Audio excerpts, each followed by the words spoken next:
Hello, everybody, and welcome to the show. Today is Monday, October the 7th, 2024, and I, Ryan Stacey, am your host this evening. Actually, that was my script from Beyond the Tinfoil Hat. I apologize. If today is not that date, then you are watching a replay. We are broadcasting live on the United Public Radio Network, the UFO Paranormal Radio Network. 105.3 FM on the Gulf Coast and 107.7 FM in New Orleans. We are also broadcasting live on social media, and this show is brought to you by the Experience Your Support Association. I'm your host, Ryan Stacey, and I'm a licensed private investigator, and as the Director of Investigations for the Experience Your Support Association, I use my investigative skills to dive headfirst into the hidden mysteries of UFOs, paranormal activity, and consciousness phenomena. I had a stressful day, full disclosure. This is good, though, because I had a stressful day.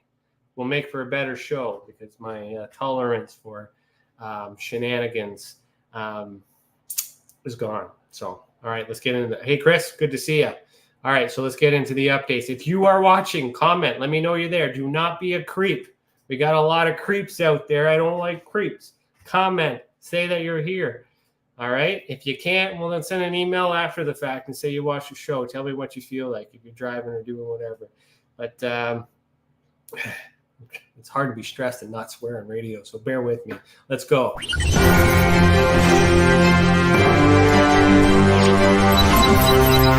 Tessa News and Updates. All right. Hey, Jill, I see you. Thank you for tuning in. Hello. Thanks for not being a creep. LOL. Did I just? Yeah, anyways, sorry. Not sorry. Okay, kids, here we go. So the updates this week for Tessa, no articles, no new classifications, no new documents because I've been busy. I apologize, but you get what you get. Today we're going to talk about the RCMP UFO reports from Clan Lake. There's a few reports, so I'm going to get into those. Hopefully we have enough time. We do not have an episode I don't have an episode next week because it's Thanksgiving weekend. But you will have Beyond the Tinfoil Hats. I am not celebrating Thanksgiving weekend. Just to be absolutely clear, I do not recognize that holiday, but I am taking the day off because I got some family things I need to attend to. All right. But just to make that clear, I'm not observing that holiday. I'm just taking that day off because the opportunity is there. Tomorrow, Tuesday, Beyond the Tinfoil Hat, we got this guy. Are you for real? Is this guy named Luke Walker? Is there? Okay, so our guest is Luke Walker. And if his middle name is Sky, I'm going to be over the moon. So that's a question I have. Luke, Sky, Walker. Anyways, topics are ghosts, paranormal, wrestling with ghosts. All right. So tune in tomorrow at 7 p.m. Eastern Standard Time. Or Eastern Daylight Time, whatever one you want to use, and check out Season 6, Episode 39 with Luke, possibly Sky Walker, and Danny Whitson, okay? And I think that's the updates. Everything that we talked about in previous episodes, it's still in development. I will say and keep myself accountable. I am behind on a lot of the things I promised because this is a very busy month for Blacklight, which is also funding all these things. So I got to get a lot of things out of the way. So I do apologize if I've made promises to people and I haven't fulfilled that, but all that will come to fruition within the next 30 days or so. But thank you for your patience. I mentioned this before. We do need a help. So if anybody wants to volunteer their time or contribute to the mission, please send us an email at admin@experienceyoursupport.org. And for those of you who are helping and willing to help, I appreciate it. And I'll get to you as soon as I can. All right. So today's topic, I believe, is in the category of aerial activity.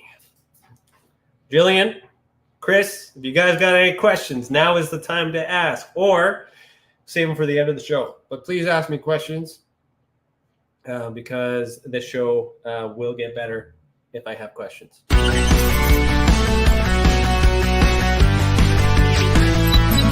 Aerial activity, sensory display. All right, so aerial activity. Today's case is the RCMP UFO report, strange object striking Clan Lake, Northwest Territories, July 19, 1960. I'm not sure if they minted a coin for that. I can't really see my coin collection from here, but I'm pretty sure they did mint a coin for this case. I'll have to fact check that. But this is an interesting one. There are multiple reports. This has been declassified, I think, in the 90s by the Canadian government. For those of you in the UFO movement, this is old news, but it's still part of it. Maybe you're new to it, but this is an event that the Canadian government has confirmed existence. What is your, okay, Chris, good question off the hop. What is your favorite thing about declassified documents? I don't know. My favorite thing about declassified documents would be when I get them before the journalist who writes the stories on it, because I could publish them right away. But I do acknowledge that if he spends his time and talks to all the people, blah, blah, blah, he's going to get some answers and make for a better article. So I kind of stay my blade in that sense and allow Otis to write something meaningful about it. And I will counter it, which I'm currently working on because he missed some stuff in his article. No offense. But my absolute favorite thing, depends on what I find, man. Some of these articles are boring. Some of these things are interesting, but they all make sense. They're all connected. Not one document is going to solve this. It depends on the question you're trying to answer, and it depends on what you're trying to prove. And right now I'm just collecting the facts. But I do appreciate that the Canadian government gives me these documents when I ask for them. There's cooperation there. So I hope that answered your question. If not, ask me clarifying questions and we'll go from there. All right. So this document here is a Royal Canadian Mounted Police investigation form. Okay. This gets filled out afterwards. Can anyone else get declassified documents? Yes. Declassified documents are not privileged to me.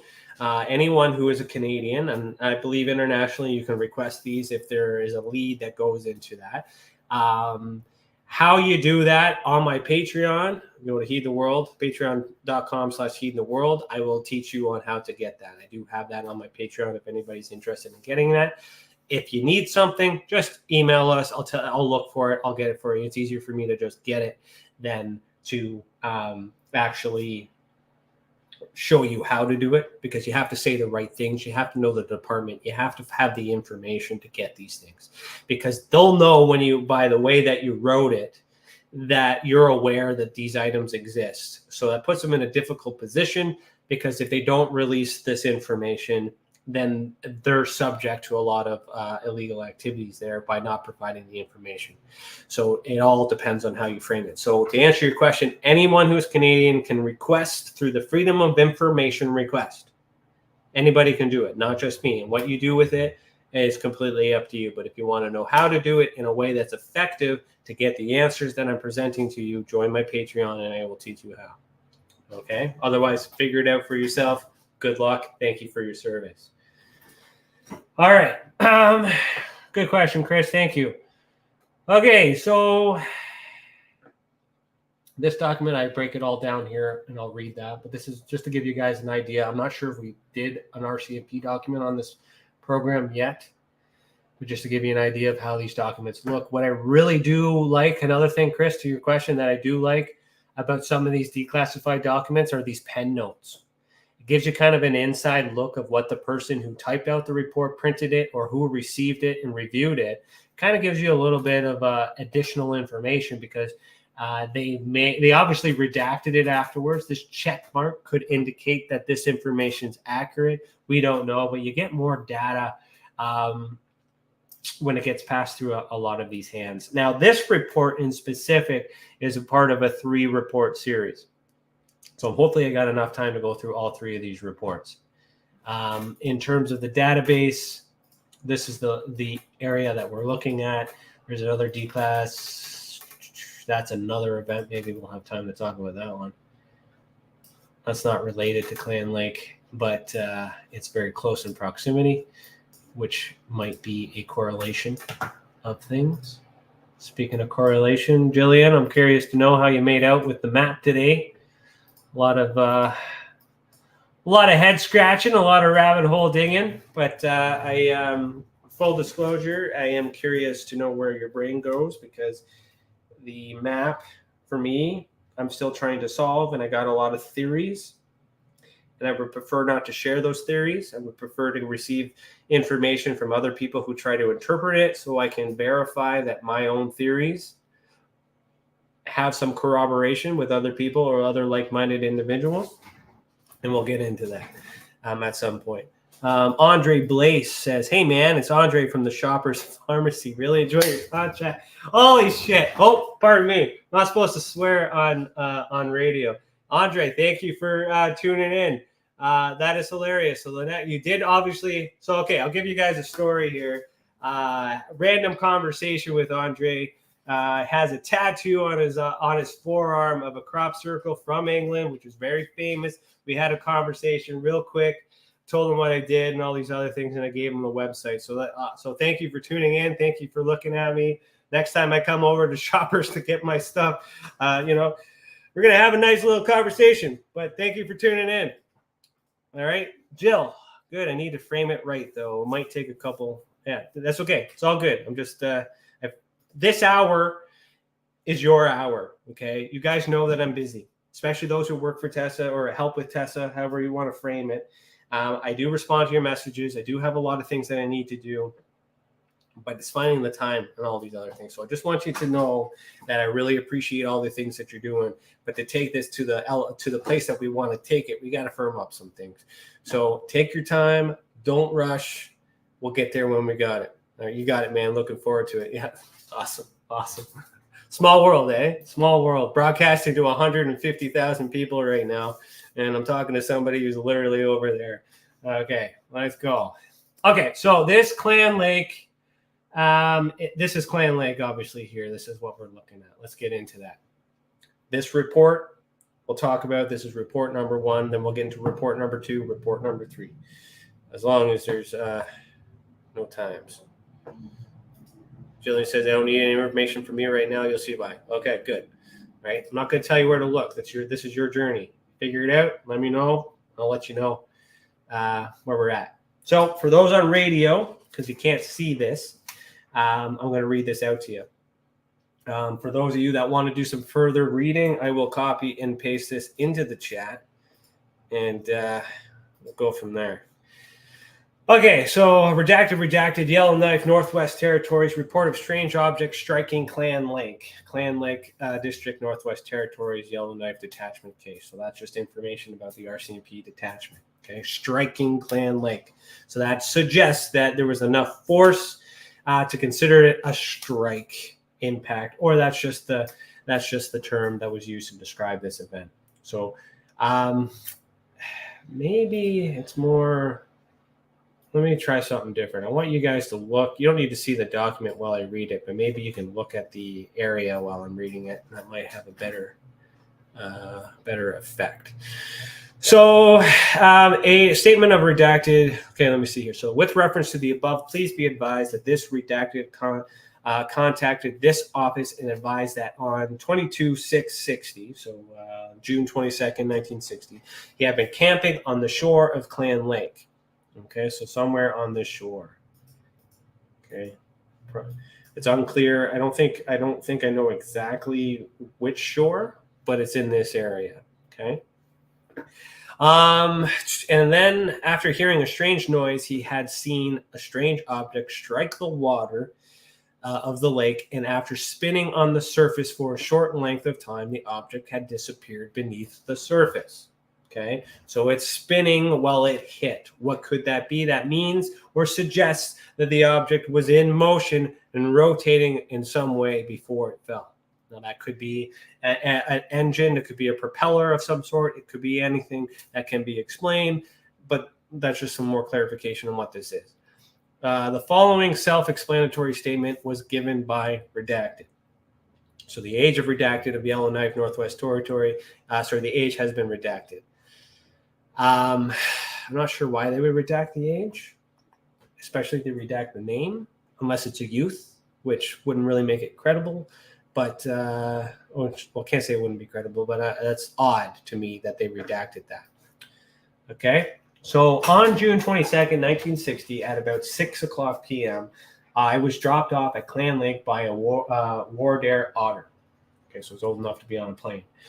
We piled my camp gear, be on a plane alone. We piled my camp gear on the shore and the plane left. That doesn't make sense. You're obviously old enough to be smart. Why did you redact the age? I don't know. Okay, about 20 or 25 minutes after the plane left, I heard a noise which sounded to me like a big plane in the distance. That's what I thought. I never paid much attention to this noise until it got loud.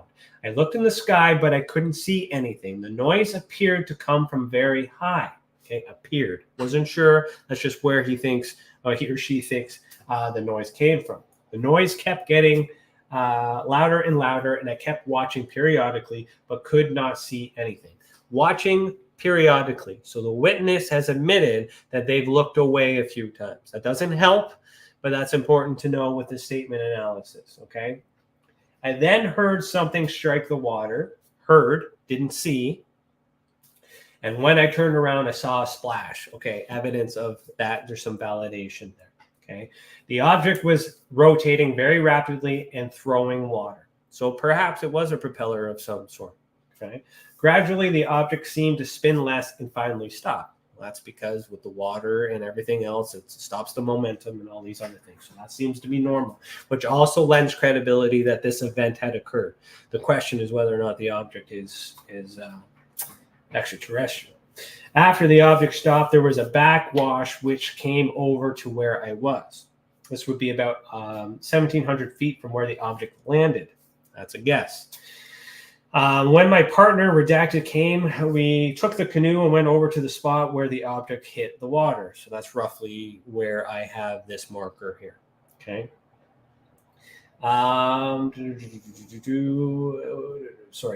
There was grass about 18 inches high where the object hit, and this appeared burnt on the east. So appeared to be burnt doesn't mean it was burnt. So on the east. So now we're looking somewhere over here.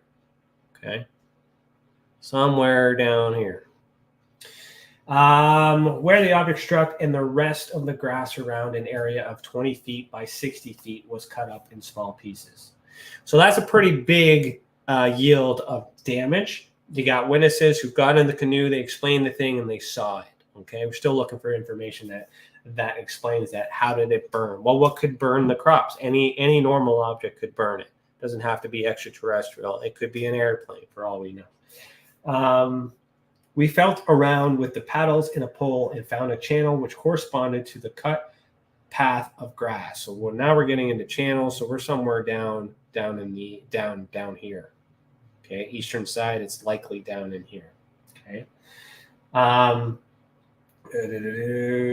We felt this channel would be about 1 foot deeper at one end and about 3 feet deeper at the other end than the lake proper. So they're taking actual measurements with their oar there, and that's how they're coming to that. The lake floor appeared to be very much disturbed and the water very muddy. My partner and I went back to the spot on 2 or more occasions and looked and felt around, but could not see or feel anything. The object I saw in motion in the water appeared to be about 4 to 6 feet wide. I could not see any color because of the flying water. I did not see any stream when the object hit the water.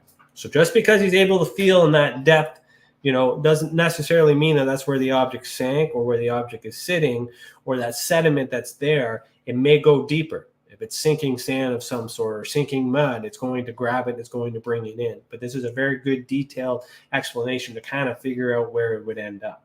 Okay, so that is the witness statement. So the next report will be in regards to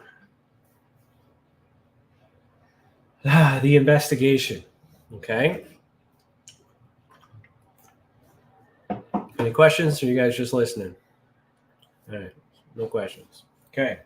So So this report, number 2, I'll put that in in the comments here if you guys are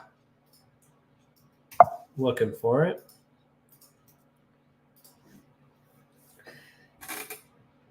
We got some signatures here. We got some notes. We got some signatures to sign off. This is all part of the redaction process. Okay, they've approved this for release, or they're verifying information and things like that. This is all normal. For those of you in America, notice how little we redact, whereas your redactions are literally pages. We do things a little bit different here in Canada. And there are reasons for that, but unless someone asks, I'm not going to get into it. So, all right. So continuing on. So this is July 60th. So so we do, for those of you who don't know, we do have a timeline. So if you go to investigations, document, event, timeline, this particular case that we're looking at, 1960s. So then what you want to do is you want to look at the timeline here. And as you scroll down, click load more. And for the purposes of this conversation, we're going to go all the way down to 1960. Okay. I've mentioned this on previous episodes. We'll measure in proximity. We want to measure in time, and we want to measure with evidence. And we also want to measure association. All that is found on the website. I will explain to you how to use that if you are a part of my investigating team for TESA, or part of TESA in general, or you sign up for my Patreon. It's just a couple bucks. Buy me a coffee. Give me some validation. Make me feel like I'm doing something that I should be doing. Otherwise, I'm going to stop doing this stuff.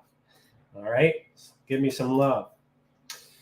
So, okay, we're into 1960s. So that's going to bring us down to that. Report number 3, report number 2, and report number 1. So July 19th. So now we're July 19th. It's supposed to be June. No, that's right. July 19th.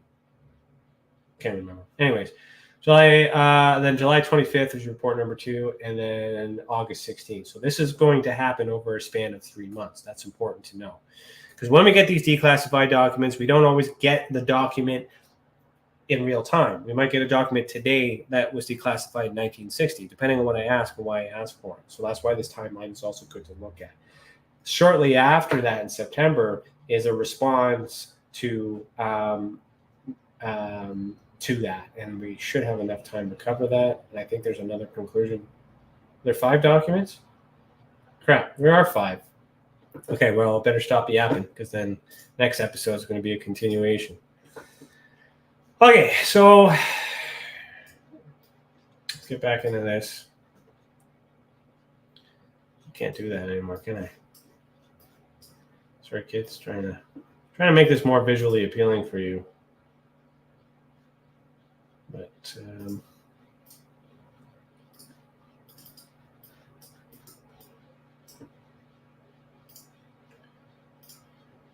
all right. So I'm just going to zoom, for those of you on radio, I'm just zooming back into the area in which all these things happen for a visual reference. If that's not good with you, then you can sign up on YouTube and watch for yourself. Okay.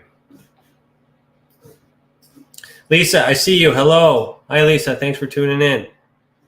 Thank you. Okay, so with reference to the above and the previous report submitted in this connection, okay, so that's referring to the first one that I read, okay? Please be advised that on this date, an aerial patrol was made to the scene of this unusual occurrence. So what this is a response to that witness complaint. So this is good.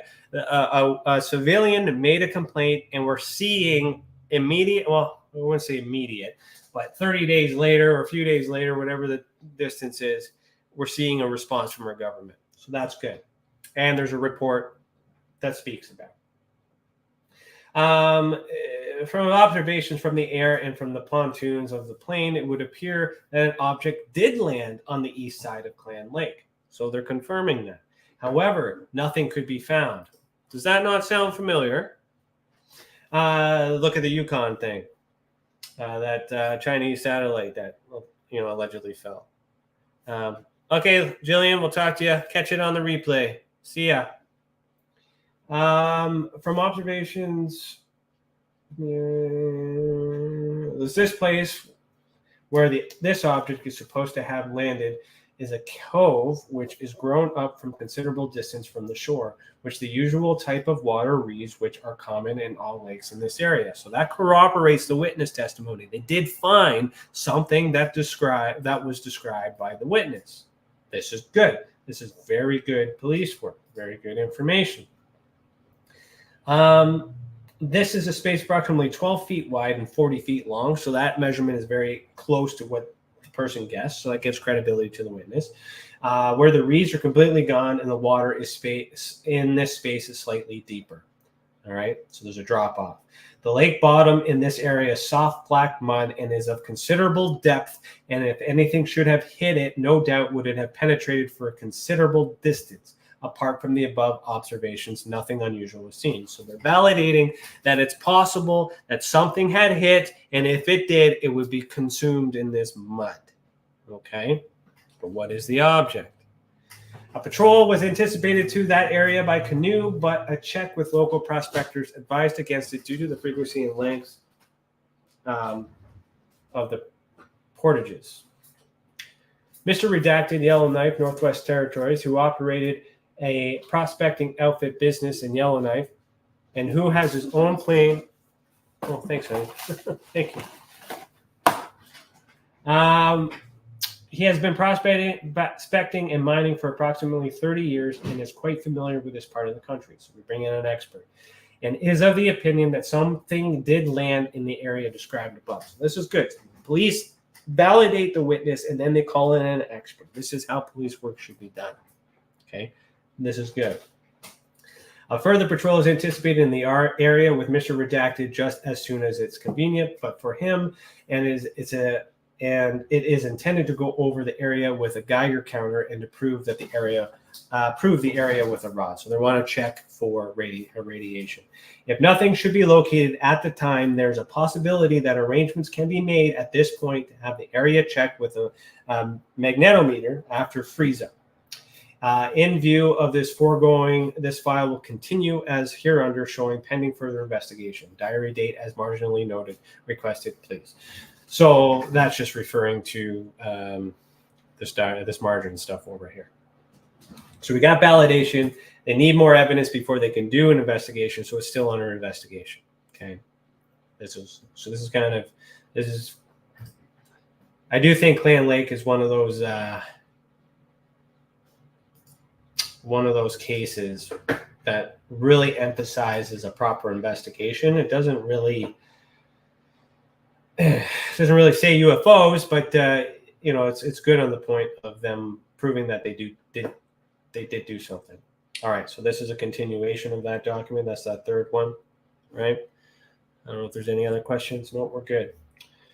So with reference to the above and to previous correspondence submitted in the connection, please be advised that on this date, a patrol was made by CFMPX to the scene of this occurrence, and further examination of the area was carried out. So I'll show you just for context what a CFMPX looks like.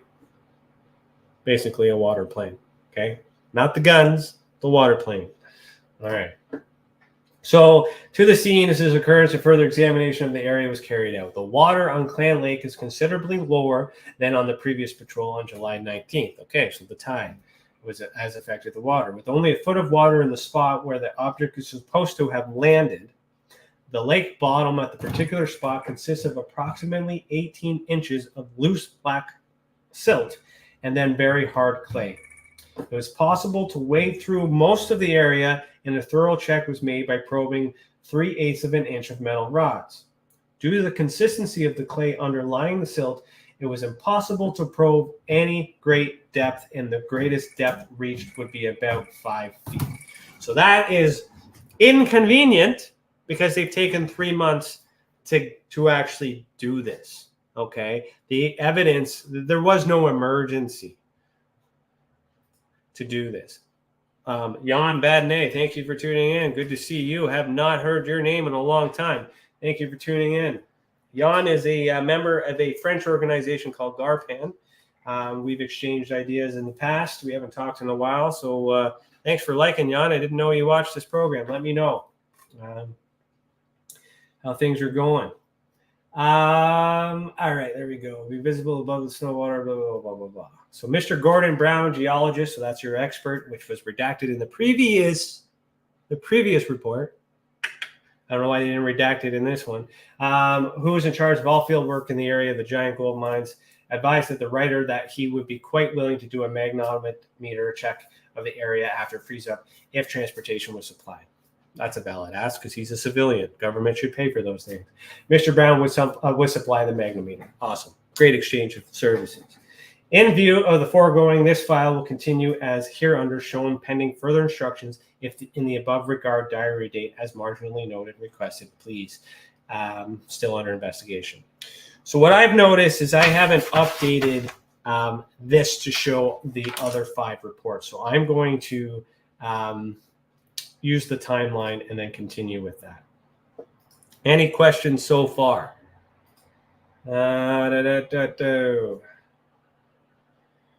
So that's report number 1, report number 2, report number 3.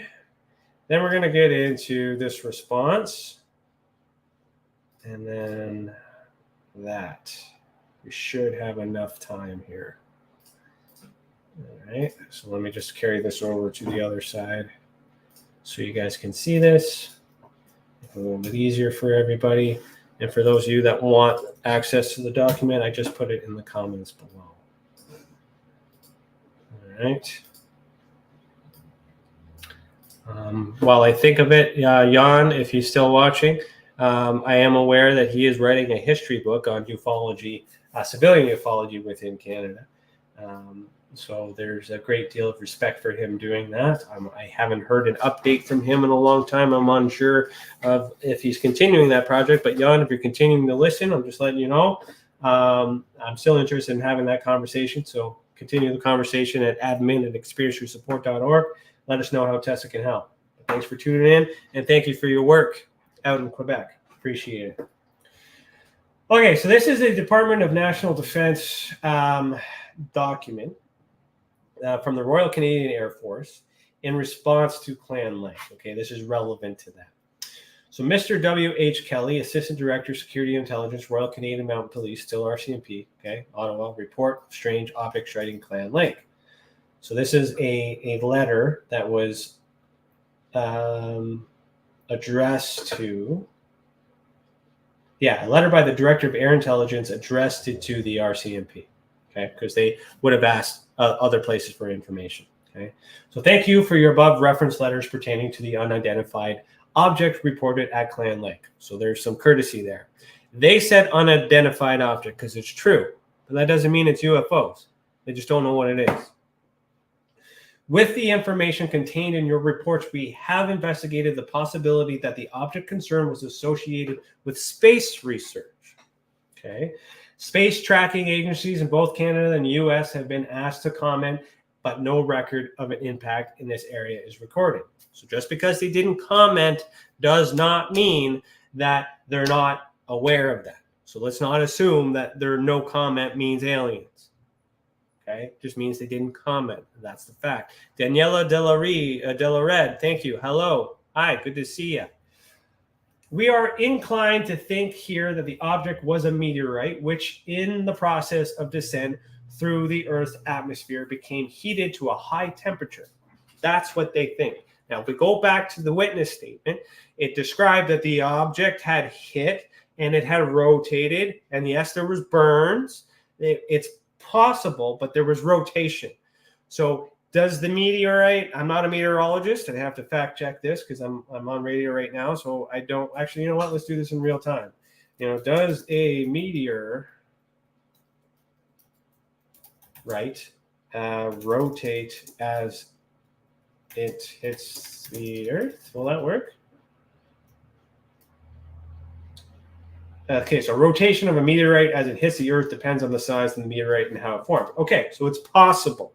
Okay, remember, guys, I'm a skeptical sleuth. I don't know everything, but so I gotta, I'm not a magic 8-ball, so I do look these things up once in a while when I need to.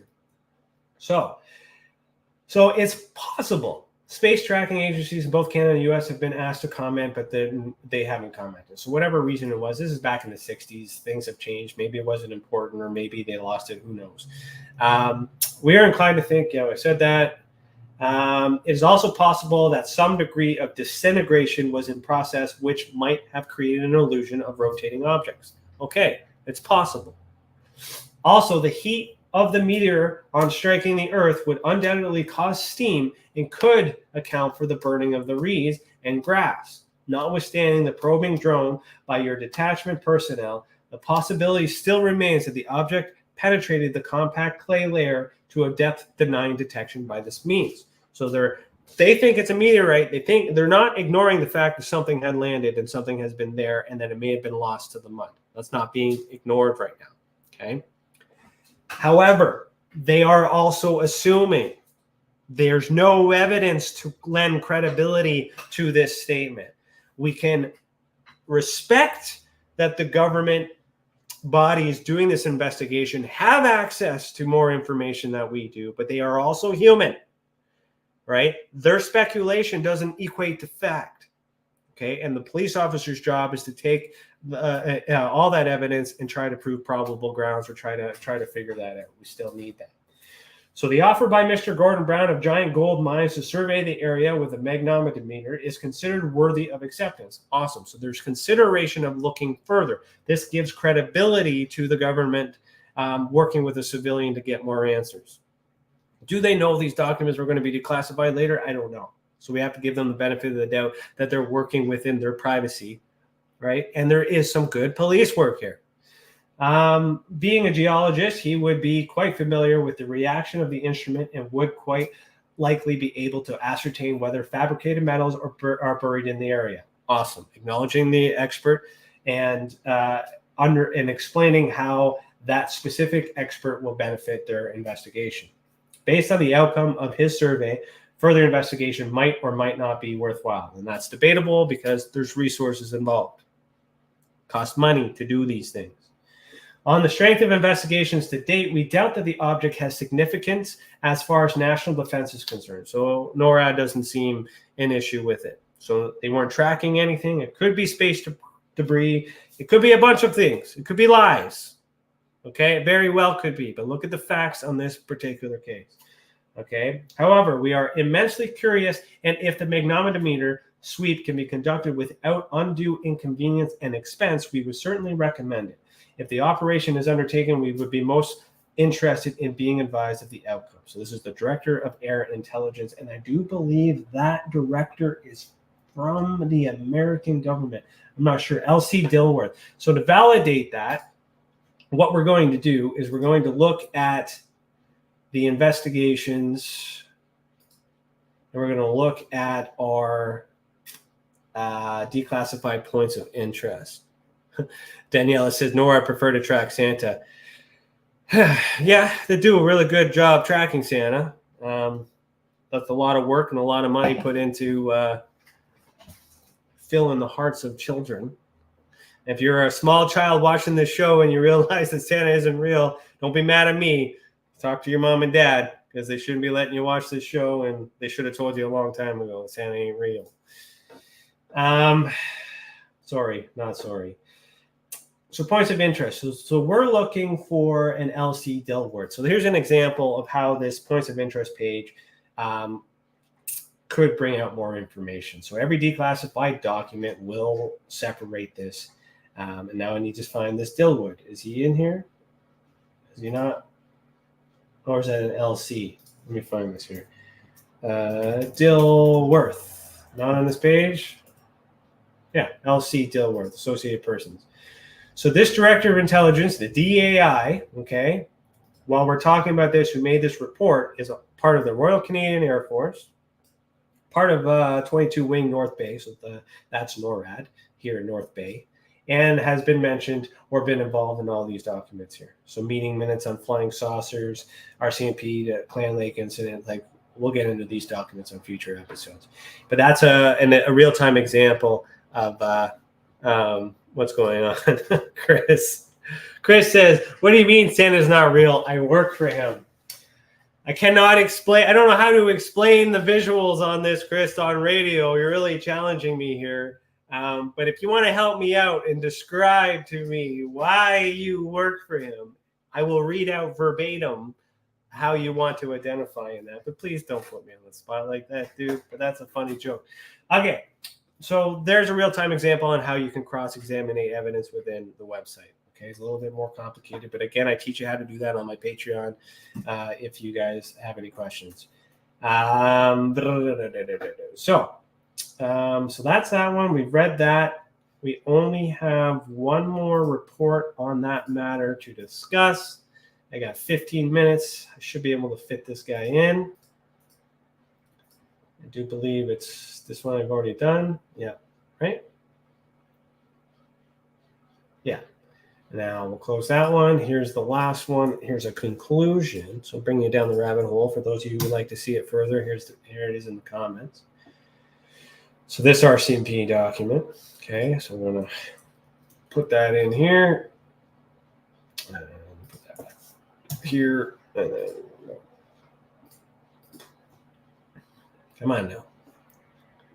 This show needs to be longer. Honestly, I have a hard time keeping the show longer than 30 minutes some days. So if you want it to be longer, ask some questions. Let's go, right? This show is here for those who need questions answered. I'll do my best to explain to you what I know, what I don't know, and all those other things. Okay, this is the conclusion document. So we have all these documents that explain the witness, what the investigation has done, what the director of air intelligence has decided to do with it. So there's validation all the way through. Now we're at a conclusion. Okay. Got some more likes in here. Jimmy Edwin Redick, thank you for the like. Mara McKay, thank you again for the like. Thank you for tuning in. Jan, again, if you're still watching, please comment. If you have anything in the comments there. All right. So now we're looking at a report from what I got to remember this because it's been a while. This is coming from the Commissioner's Office of the RCMP in Ottawa, and persons, inspector, officer. Yeah, so this is coming from RCMP. So I further to our exchange of correspondence acknowledging a memorandum of September 23rd, 1960 from the Director of Air Intelligence, L.C. Dilworth, Royal Canadian Air Force, in a report dated December 19th, 1960, our Yellowknife Detachment advised that Mr. G. Brown, geologist, Yellowknife, had volunteered his services to carry out a magnetometer check at Clan Lake. Okay, so that statement alone is a cover your butt scenario, that they are responding in reaction to all of this correspondence, which is also evidence that a lot of internal conversations have happened. We've asked for that stuff. That stuff has been lost because no one has actually asked for that yet, or at least I'm unaware of that.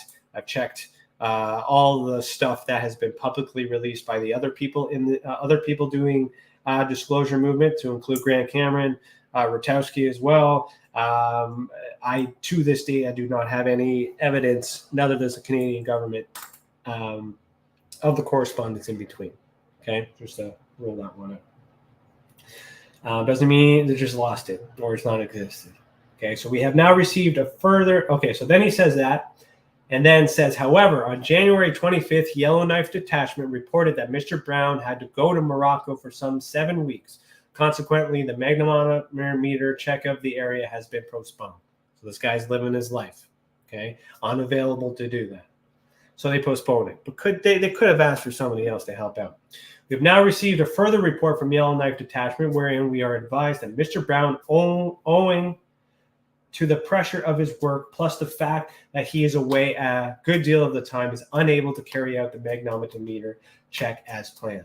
This means that without special equipment, members of our Yellowknife Detachment can do nothing further of their own towards identifying the strange object. Now, this is annoying because you're aware of the expert, you're aware that the expert doesn't have availability, and you're aware of the tool that is needed. So why not find another expert? Why not grab that tool and take a measurement yourself? However, given the length of time, nothing else has surfaced, everything else that's going on in the world, there's a little threat here. So this will happen in any investigation with the police. If there's not enough leads, they need to make a decision on whether or not the cases that are currently on their desk need more time versus the information that they have. And we find this situation in missing persons cases and investigations like this is common, a burnout of resources. Don't get mad that they don't have any information. What you need to get mad about is if you're going to be upset about anything, is that length of time in between them actually doing anything and making these reports. Because all this evidence is lost. So do they want this evidence to be intentionally lost? That's a conspiracy. But you also have to give credibility to the people and the realism of this, right? When I asked you to make a report to Tessa, the sooner you have that reported to us, the sooner, the better, because then we can obtain all that evidence that's needed. More time passes, it's hard to work with. And we do a lot of good work, but then you get disappointed because we're only working with the evidence that you have, okay? Frustrating. Yes, Daniela, I agree with you. It is frustrating. Thank you for expressing your emotions. Okay. This means that on the 15th instant, we were in touch with Dr. I. Halliday, and I believe he's also part of something else. I remember that name. Let's look up Halliday here. So investigations, declassified points of interest. We're going to look up Halliday. Come on now. Let's go. Hallie or Ella? Yeah, Hallie. Halliday. Okay, so he's only mentioned in one report, but he's a doctor from the Dominion Observatory. So the Dominion Observatory is in Ottawa. It's along the Ottawa River. It was part of the early Project Magnet stuff, which we'll get into at some point in this episode. In this program. Frustrating is not the word. It's more. I agree with the frustration, but you also give some credibility. As an investigator, I could only do what I have with the evidence that's given to me. I can only work with a certain amount of projects on my desk before other projects get lost in the wayward. They might be short-staffed. They might be short all these things. There's a lot of reasonable explanation on why these are delayed, but attention was taken because the location, what was observed, it was an emergency. But if the evidence isn't there and no one's claiming it, and it's likely to be a meteorite, and there's evidence to support that meteorite activity may have happened, then we got to let them have this one. At least we should. Okay. Correlation does not equal causation, and it's not good to speculate or assume. Okay. But let's not ignore the possibilities. Okay. There's a few more of you just tuned in. Please comment, address yourself, say hello. Let me know you're here. Don't be a creep. So Halliday expressed the opinion, so no fact, that the unidentified object would be a meteorite. How he went on to say, if the complete picture was supplied to them, their department might see fit to look into the matter further. Should one of their field men happen to be in Yellowknife District in connection with other work, consequently, you may see fit to fully apprise the Department of Mines and Technical Surveys. So that's valid. If more information comes forward, we'll look into it. Did more information come forward? As far as we know, this is all the information that they have. Why do we have these documents? Because it's listed on the Canadian Library and Archives of Canada, because Canada actually has admitted that they've investigated UFOs. Okay. But in this is a UFO. This is an unidentified flying object. I don't know if it was flying. I mean, by definition, flying definition, let's just moving or able to move through the air with wings. So if it's specific with wings, the wings weren't seen. So we can't say it has wings. So it could very well just be an unidentified object, which is how it was described. It does not say UFO. Okay, especially in an aircraft. Okay, this very well could be a fuselage, it could be a jet engine, it could be a lot of explanation things. It does not appear to be extraterrestrial. but there's validation here that the witnesses saw something. They made a report, and the government did look into it, because what was going on in 1960? Wars in 1960 in Canada. I'm pretty sure that's around the Cold War.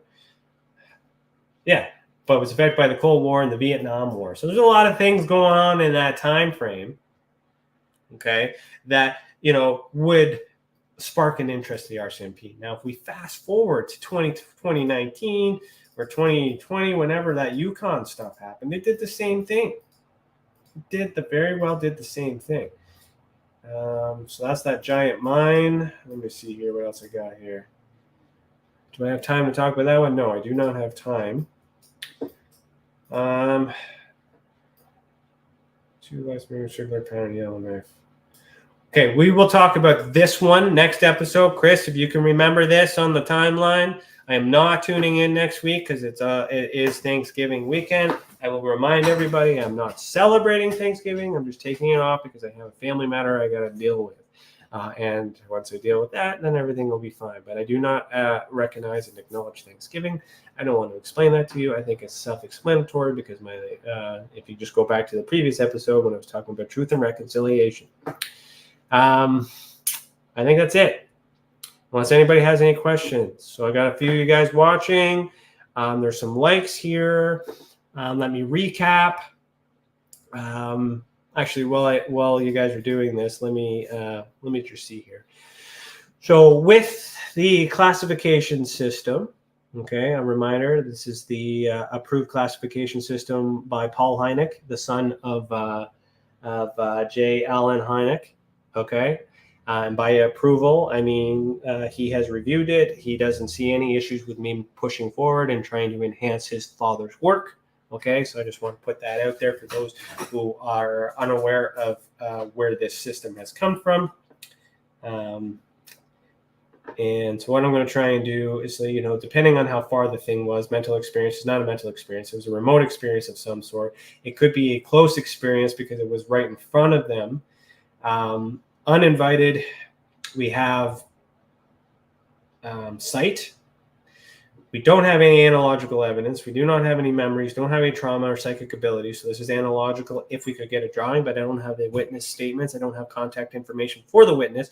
So if you are still alive or know somebody who has witnessed this, please give me a statement and then we will add to this. We have demonstrative evidence because we have the declassified documents. We have 5, so that strengthens the case. And we have 2 witnesses, because they had a partner that paddled on the boat. So this makes this a level 4.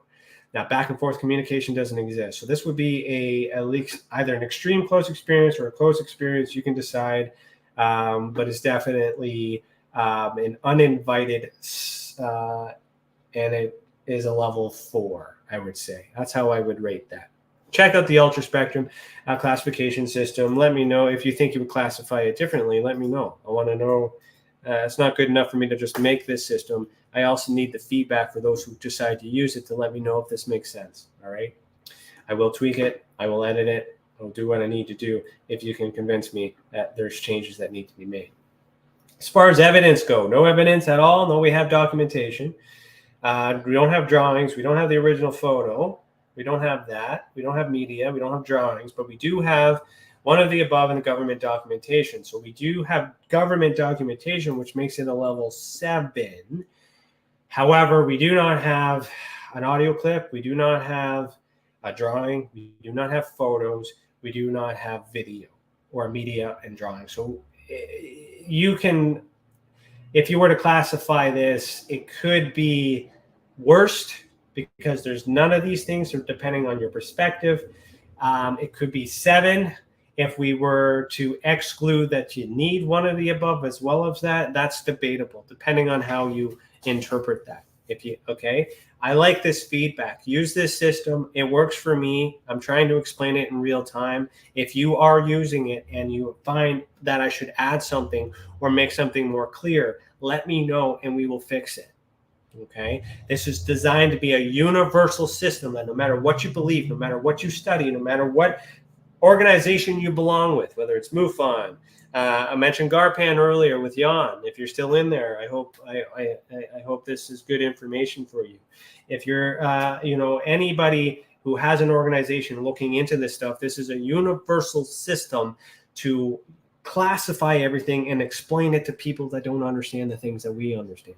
It's a simple explanation, and it needs to be simple if you expect any action from the government. Got lots of friends in the government, lots of information. I know what they need in order to get us stuff, but it ain't aliens. At least they're not willing to admit. I don't think so, but it could be something else. All right, we got to get into free energy and mudslides and meltology, Tartarian, flat Earth. There's a whole bunch of things here going on this planet, and you guys are worried about Bigfoot, ghosts, and aliens. But I do this work just to validate that while I'm doing all these things, that there are some, this is a bit of normal. There's no risk here in this particular case. So event category, it's a sensory display. It's aerial activity. It could be a machine because we don't have evidence of light, right? It's likely a machine. So that's it. It's sensory aerial activity level 1, a machine. You can call it a UFO. You can call it a UO. You can call it a drone. You can call it a military craft. You can call it an orb. You can call it a UAP if that's what you believe. But these documents do not have any evidence to classify that. Do not blend your belief with classifying it. But we all, no matter what you believe, we should all agree at some point that some one of your senses was activated for this witness. It's some sort of aerial activity because it was present in the sky before it hit the ground. And it has machine-like features. That's as far as we go in terms of classifying this object. It's likely to be identified as a meteorite, right? Which would be a light then. Sensory display, aerial activity, light, because it's a meteorite. But is it a light? No, it's an object. There's a blend there. So maybe there's a need for more stuff. But if we're able to identify it as a meteorite wholeheartedly, because we have it, then we don't need to classify it because we know what it is. Right? How long until an unknown becomes a known? We'll get into that as we get into further cases. So thank you all for tuning in. You guys don't have any questions, then I speak now or forever hold your peace. Daniela says, going to check it out. Awesome. Thank you so much. Interested in your feedback. If you have any questions or need any further understanding, reach out to us at admin@experienceyoursupport.org. I'm not quite sure. Did I play my jingle? I did play my jingle. Let me see here. Enjoy the episode. Have a good evening. Thank you so much. You as well. And I just want to shout out to everybody who tuned in. Thank you so much. I think that's it. So enjoy your time. There will be a replay next week for those on UPNR. For those of you on our tested channels, you won't see the replay because we don't keep track of that, but we're going to have a replay going for those for our partners in the network to satisfy their request. Enjoy your time off. Remember on Thanksgiving what you're actually thankful for if you do that. But let's not forget that that's also a holiday celebrating when the white man took over. I don't care how you cut it. That is the day when the fighting stopped and all these things go. Right? It's a far cry from doing that. You can't celebrate truth and reconciliation and then investigate. And celebrate Thanksgiving all in the same within a 30 days and stuff. That is contradictory. That's my opinion. That's how I feel. I am indigenous myself. I don't look it, but I do have it in my blood, and I do identify, and I do represent. All right. And fun fact: us indigenous folk believe in flat Earth. Just wanna put that out there. I think Chris learned that today. And just because the shape of the Earth is being questioned, I like to say that. It's just a good point. To remind everybody that, one truth is enough. One lie is enough to investigate all truths. Okay. If the shape of the Earth is different, hypothetically or realistic, whatever you believe, all this corresponding evidence, we don't know. We don't have empirical evidence on that, but that changes things a little bit, but it also makes sense.